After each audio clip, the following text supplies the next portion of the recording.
ஒரு புத்தகத்தை நீங்கள் அப்படியே செல்ஃபில் வச்சுக்கிட்டே இருக்கிறது வேறு. அப்பப்போ எடுத்து புரட்டியாவது பார்த்துட்டு நீங்கள் படிக்கல புரட்டியாவது பார்த்து வைக்கிறீங்கன்னா அந்த புத்தகத்துக்கு உங்களுக்கு ஒரு தொடர்பு வந்துடும். கொஞ்சம் மைண்ட் செட்டு மட்டும் நீங்கள் சரி பண்ணால் மட்டும்தான். அப்போ தியானம், யோகா, பிராணாயாமம்லாம் பண்ணிங்கனால அழகாக, அதாவது வழக்குகள் இருந்து விடுதலை, பிரச்சனைகள் இருந்து விடுதலை, இது வரைக்கும் செப்பரேஷனாக தான் இருக்கோம் நாங்கள் அப்படின்னா அதுலேருந்து விடுதலை ஆகி சேர்ந்து போகிறதுக்கான ரீஜாயின் பண்ணுறதுக்கான வாய்ப்புகள். அனைவருக்கும் வணக்கம். இன்றைய காணொளி எதை பற்றி பேசலாம் அப்படின்னோம்னாக்கா, பிரசன்ன மார்க்கத்தின் அடிப்படையில் இந்த வரக்கூடிய 2024 அந்த ஆண்டு உங்களுக்கு எப்படிப்பட்ட திருமண வாழ்க்கையை அமைச்சு தரும். அது லவ் மேரேஜாக இருக்குமா, அரேஞ்ச் மேரேஜாக இருக்குமா, ரீமேரேஜாக இருக்குமா, இல்லை சிங்கிளாக தான் என்னை வாழ வைக்குமா அப்படின்றத. முதல் திருமணம்ன்றது ஏன் நம்ம இந்த சீக்வன்ஸுக்குள்ளே வரோம் அப்படின்றப்ப, பிரம்மச்சரியம், கிரகஸ்தம், வானப்பிரஸ்தம், சந்நியாசம், இது மனிதனுடைய வாழ்வியல் தன்மையில் வரக்கூடிய 4 நிலைகள். இதுக்குள்ளே இந்த கிரகஸ்தம் அப்படின்றது எப்படிப்பட்ட தன்மையில் உங்களை உருவாக்குது? நீங்கள் விருப்பப்படி உருவாக்குதா அல்லது விதிப்படி உருவாக்குதா? விருப்பப்படி உருவாக்குறதுல 2 விதமான தன்மைகள் இருக்குது. ஒன்று, நீங்கள் விரும்பி ஒருத்தர் மணக்கிறது. ஒன்று, அவங்களுக்கு அவங்களுடைய பேரண்ட்ஸுக்கோ யார் நடத்தி வைக்கிறாங்களோ அவங்களுக்கு விருப்பப்படி உங்களுக்கு அமைச்சு தரது. இது அரேஞ்ச். லைஃப் ஆல்ரெடி கான், போயிடுச்சு. இப்போ நான் செப்பரேட். இந்த ஆண்டு எனக்கு எப்படி இருக்கும்? இது சிங்கிளாகவே நான் மூவ் பண்ணுவேனா, இல்லை நான் அடுத்த ஒரு ரீமேரேஜுக்கான வாய்ப்புகள் எனக்கு இருக்கா அப்படின்றத இந்த காணொலியில் டீட்டெயிலாக பார்ப்போம். இந்த 2024 அப்படின்றது முழுமையாக யாரோட கட்டுப்பாட்டில் இருக்குன்னாக்கா, கேது அண்டு சனி இவரோட கட்டுப்பாட்டுக்குள்ளே தான் இருக்கும். அது கேது அந்த அட் ப்ரெசண்ட்டு அவர் 7/2/2024 வரைக்குமே அவர் செவ்வாயுடைய ஆதிக்கத்துக்குள்ளே தான் இருப்பார். அப்போ அந்த டைம் பெருசாக ஒரு திருமணங்கள் நடக்காது. அதிகபட்சம் அதாவது திருமணத்துக்கான பேச்சு எடுத்தாலே தடைகள் நிறையா வர்றதுக்கான வாய்ப்புகள் இருக்கும். அதனால் திருமண பேச்சுன்றது இந்த இடம்ன்றது ஸ்டார்ட் ஆகி, அதாவது 1/1/2024 ஸ்டார்ட் ஆகி 7/2/2024 ஒரு முன்னெடுப்புக்கான தருணம் கிடையாது. அதிகபட்சம் இது உங்களுக்கு தை மாதம் ஒரு 20th வரைக்கும் கூட வந்துடலாம். அதிகபட்சம் அப்போ தை 20th வரைக்கும் நீங்கள் பெருசாக ரிஸ்க் எடுக்க வேணாம். அலைன்ஸ் ஃபிட் பண்ணுறதில்ல. உங்களுடைய மேரேஜ் லைஃப்பில் இந்த வரன் அமையும் அமையாதுன்றது ஒரு காங்கிரீட்டான டிசைனுக்கு வர வேணான்னு சொல்கிறது தான், வேறு ஒன்றும் கிடையாது. அதுக்கப்புறம் கேது சந்திரனுடைய ஹஸ்தத்தில் தான் ட்ராவல் ஆக போகிறாரு. எவ்வளோ நாளைக்கு இந்த ஹஸ்தத்துக்குள்ளே ட்ராவல் ஆக போகிறார் கேது அப்படின்னு பார்க்குறப்ப, 7/2/2024 3/12/2024 வரைக்கும். அப்போ ஸ்டில் டிசம்பர் வரைக்கும் அவர் சந்திர தாரத்தில் தான் போகிறார். அப்போ எப்படிப்பட்ட மனநிலை இருக்கும்? சந்திரன் கேது அப்படின்னம்னாலே பிரம்மாண்டம், சந்தேகம் நிறையா. உங்களுடைய திருமண வாழ்க்கையிலே சந்தேகம், உங்களுடைய பேர் மேலே உங்களுக்கு சந்தேகம், எல்லாத்துலேயுமே ஆராய்ச்சி பண்ணிக்கிட்டே இருக்கிற திறமை. சந்திரன் கேது இணைவோ பார்வையோ சேர்க்கையோ இருந்தாலே சந்நியாசத்தன்மையை கொடுத்துரும். கேது சனியும் ஒரு சந்நியாசத்தன்மை தருதுனாக்க, உளவியல் ரீதியான வெறுமை, விரக்தி இதெல்லாமே டிஸ்பியூட் பண்ணிடும் அந்த கேது சந்திரனுடைய இயற்கையோ செயற்கையோ அதாவது திசாபுத்திகளோ. அதனால தான் கேதில் சந்திரன்றது மதிக்கட்டு, புத்திக்கட்டு, நிறைய விஷயங்களை செய்கிறதுக்கான வாய்ப்புகள். இந்த இடத்துல செலெக்ஷன் பண்ணுறதே கொஞ்சம் தருணங்கள் நெகட்டிவாக போகிறதுக்கான வாய்ப்புகள் இருக்கும். இதில் என்னன்னாக்கா, உங்களுடைய லைஃப் ஸ்டைலையோ உங்களுடைய லைஃப் ஃபிக்ஸேஷனையோ நீங்கள் செய்யாதீங்க. யார்கிட்டையாவது அந்த டிசைடிங் ஃபேக்டரை கொடுத்துருங்க. அடுத்து சனி. கேது ஒரு ஆங்கிளில் பார்த்துட்டோம்னாக்க, அடுத்து சனி எப்படி இயங்க போகிறார் அப்படின்னா, ஃபஸ்ட்டு அவர் 6 மார்ச் 2024 வரைக்கும் ராகுவோட சாரத்தில் தான் அவர் சனி ட்ராவல் பண்ண போகிறாரு, சதயத்தோட நட்சத்திரத்தில். அதுக்கப்புறம் பூரட்டாதி நட்சத்திரத்தில் அவர் 7/4/2024 29/3/2025 வரைக்கும் அவர் நடுவில் வக்கரமானா கூட அந்த குருக்குள்ளவே கொஞ்சோண்டு நாள் ராகுக்குள்ளே திருப்பி ரீட்ராவல் ஆகிடுவார் குருக்குள்ளே. அப்போ சனியை பொறுத்த வரைக்கும் குருவோட டாமினேஷன் நிறையாவும், கேதுவை பொறுத்த வரைக்கும் சந்திரனுடைய டாமினேஷன் நிறையாவும் இருக்கும். அப்போ சந்திரன் குருன்றது மிகப்பெரிய யோகங்கள் தரக்கூடியதாக இருக்கும். அப்போ சனி கேதுன்றது திருமணத்தை நடத்தி வைக்கும். ஒன்றும் இல்லை, உங்களுடைய திருமண தேதியை பாருங்கள், உங்களுடைய திசாபுத்தியை கணக்கிட்டு பாருங்கள். திசா புத்தி அந்தரம் சூட்சமும் சூட்சமும் பிராணம் வரைக்கும் டீட்டெயில் பண்ணி பாருங்கள், கணிதம் போட்டு பாருங்கள். அதில் கேதும் சனியும் சம்மந்தப்படாமே இருக்காது. சம்மந்தப்படும். என்றைக்கு சம்மந்தப்படுதோ அன்றைக்கி உங்களுக்கு திருமணமாக இருக்கும், உங்களுக்குள்ள ஒரு தாம்பத்தியம் நடந்திருக்கும். இதுதான் இது திருமணத்தை மட்டும் நடத்தி வைக்கும். ஆனால் லைஃப்பை நடத்திட்டு போகிறது யாருன்னாக்கா சந்திரன் குரு தான். ஓரளவுக்கு கௌரவமான தன்மையில் அது நடத்தி போகிறதுக்கான வாய்ப்புகள் இருக்கும். இது திருமணத்துக்கான காலகட்டமா அப்படின்னம்னா 2024ன்றது அநேகமான திருமணங்கள் இந்த இடத்துல தான் ஃபிக்ஸ் ஆக போகுது. திருமணங்கள் நடக்க போகுது. அது லவ் மேரேஜா, அரேஞ்ச் மேரேஜா அல்லது ரீமேரேஜா, எப்படிப்பட்ட அல்லது உங்களுடைய வாழ்க்கை முறை, திருமண வாழ்க்கை முறை எப்படி இருக்கும் அப்படின்றத இந்த காணொலியில் பார்க்குறோம். அதன் அடிப்படையில் மீன ராசி நேயர்களுக்கு எப்படிப்பட்ட திருமண வாழ்க்கை 2024 இருக்கும் அப்படின்னா, உங்களுக்கு பியூராக 6ஆம் பாவம் தான் செயல்பட போகுது. 6 செயல்படுது. அதுவும் யார் இருக்கான்னா சந்திரன் இருக்கான், 5 கூட இன்னும் 6ல் இருக்கான். அது யார் சாரதுன்னா கேது சாரம், மகம் 3 அப்படின்றப்ப அம்ச ரீதியாக உங்களுக்கு 4ஆம் இடம் தான் ஆக்டிவாக இருக்கும். அப்போ உங்களுக்கும் அவங்களுக்குமே ஒரு உடல் ரீதியாகவும் ஒரு பிரிதல்னாக்கா ஒரு பிரிஞ்சு இருக்கிறதுக்கான வாய்ப்புகள், மன ரீதியாகவும் ஒரு கசப்பான தன்மைகளில் இருக்கிறதுக்கான வாய்ப்பு இதுதான் க்ரியேட் பண்ணும் ஃபஸ்ட்டு பிகினிங்கில்.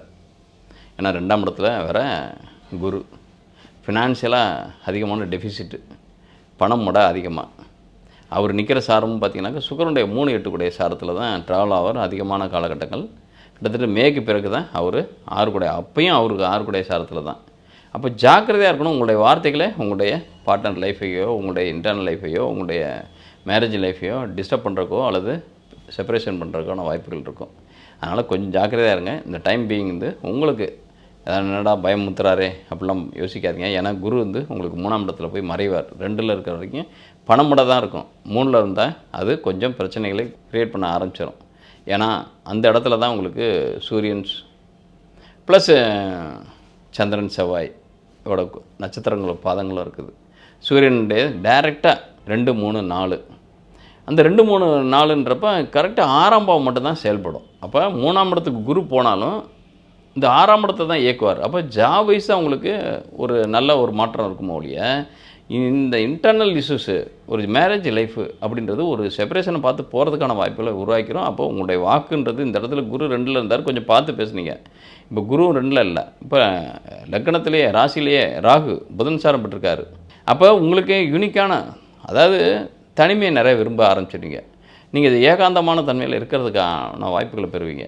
அப்போ 5 கூட இன்னும் 6ல் போய் மறையிறான். அப்போ புத்தி பேதலித்த தன்மையில், புத்தி சுவாதீனமற்ற தன்மையில், புத்தி நீங்கள் அதுக்கப்புறம் வருந்தி பிரயோஜனமே இல்லை. நான் அந்த ஒரு நேரத்தில் அது மாதிரி செஞ்சுட்டேன், அந்த நேரத்தில் நான் பேசிட்டேன், அந்த ஒரு நேரத்தில் இப்போயாவது 2ல் குரு காப்பாற்றிட்டு இருந்தார். வார்த்தைகள் வித்தியாசமாக வராத அளவுக்கு பார்த்துக்கிட்டார். அப்போ 2லேருந்து குரு விலகிடுவார் மே மாதத்துக்கு பிறகு. அப்போ இவர் தான் அப்படின்றப்ப இந்த ஓப்பனிங்கிறது உங்களுக்கு சந்திரன் 6ல் போய் மறையிறது அப்படின்றது நல்ல பெஸ்ட்டான தன்மை இல்லை. அப்போ நீங்கள் என்னன்னாக்க யோசித்து ரொம்ப பழகுங்க. உறவினர்கிட்ட சரி, உங்களுடைய திருமண தம்பதிகள், உங்களுக்குள்ள கணவன்னா மனைவி, மனைவினா கணவன், அவங்கள்ட்டையும் நீங்கள் யோசித்து பேசுகிறது பெஸ்ட்டு. எனக்கு உங்களுடைய லக்ன ராகுன்றது, உங்களுடைய மீனராசி ராகுன்றது கொஞ்சம், அதுவும் புதன் சாரம் பெற்ற ராகுன்றது கொஞ்சம் யூனிக்கான திறமைகளை, அதாவது அவங்கள விட டாமினேட் பண்ணி யாரையும், அதாவது நீங்கள் என்னென்னா உங்களை ஜஸ்டிஃபை பண்ண முடியாது. இன்னும் சொல்ல போனால் உங்களை இப்போ இன்ன கேட்டகரி தான் நீங்கள் அப்படின்றது ஃபைனலைஸ் பண்ண முடியாது. ஆனால் உங்களுடைய லைஃப் பார்ட்னரை பண்ண முடியும். ஆனால் இப்போ அவங்களுக்கு என்னன்னாக்கா உங்களால் தான் அவங்க ரொம்ப ரொம்ப கஷ்டப்படுறதுக்கான வாய்ப்புகளை பெறுவாங்க.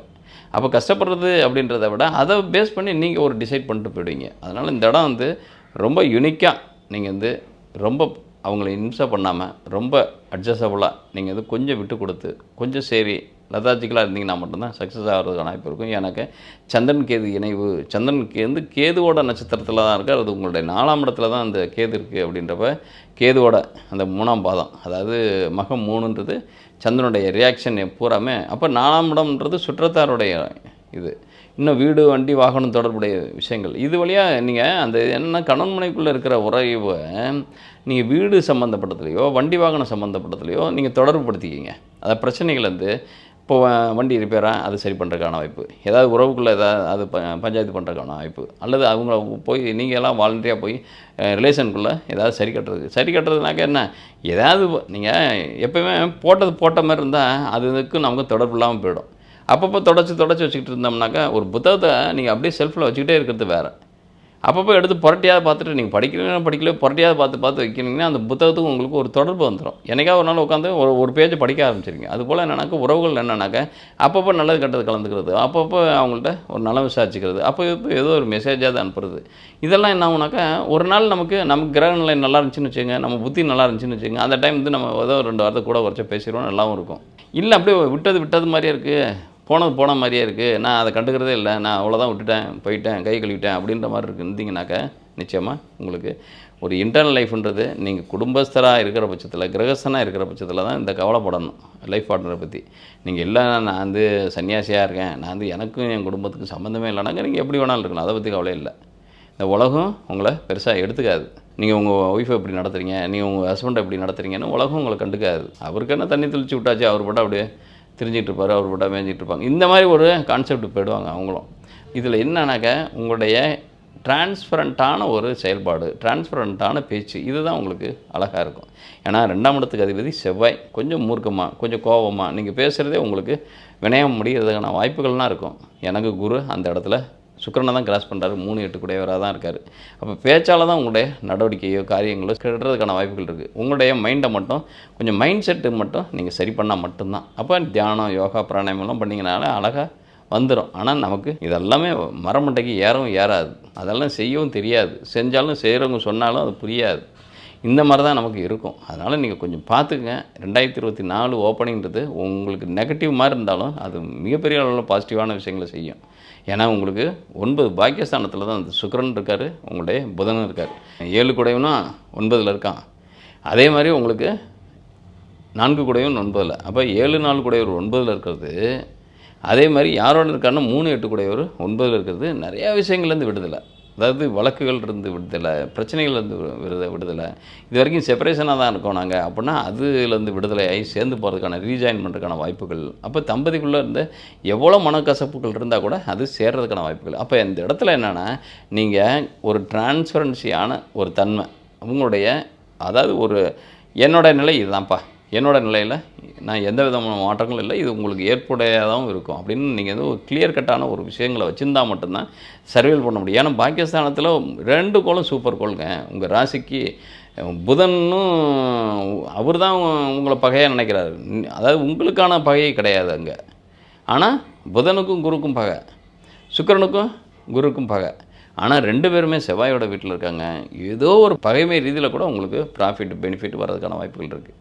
இப்போ பாக்கியஸ்தானத்தில் இருக்கிற கோள்கள் தான் உங்களுக்கு எப்படிப்பட்ட பாக்கியத்தை தரும். வீடு, வண்டி, வாகனம் வழியாக, சுகங்கள் வழியாக, அன்பான குடும்பம் வழியாக, உறவினர்கள் வழியாக, இதெல்லாமே வரதுக்கான வாய்ப்புகள் இருக்குது. பட் நீங்கள் என்ன பண்ணுறீங்கன்னா உங்களுடைய ரொம்ப ஒரு ஹஸ்பண்ட் ஒய்ஃப்குள்ளே இருக்கிற ரிலேஷன்ஷிப்பை பிரிச்சுக்கிற பட்சத்தில் வார்த்தைகள் தான் அந்த இடத்துல வித்தியாசப்பட்டு போகிறதுனால அவங்க விலகி நிற்கிறாங்க. உங்களால் தான் உறவினர்கள் விலகி நிற்பாங்களோ ஒழிய உறவினர்களில் நீங்கள் விலகி நிற்க மாட்டீங்க. அப்போ நீங்கள் எவ்வளோக்கு எவ்வளோ உங்களுடைய வாக்குத்தன்மையை, உங்களுடைய நாவடக்கத்தை கடைபிடிச்சா மட்டும்தான் சரி பண்ண முடியும். உங்களுடைய சிந்தனை சக்தின்றது உங்களுக்கு இந்த டைம் பீயிங் கொஞ்சம் டல்லாக தான் இருக்கும். பட் அது வந்து நீங்கள் அதுக்குண்டான நபர்களில் நீங்கள் வந்து ரொம்ப அதாவது அவங்கள அடாப்ட் பண்ணி போகிற பட்சத்தில் உங்களுக்கு சக்ஸஸ் ஆகிறது. இப்போ எனக்கு சந்திரன் 6ஆம் இடத்துல இருந்தாலும் கேது நியாயம், தர்மம், நீதி, நேர்மை எல்லாமே பார்ப்பார்.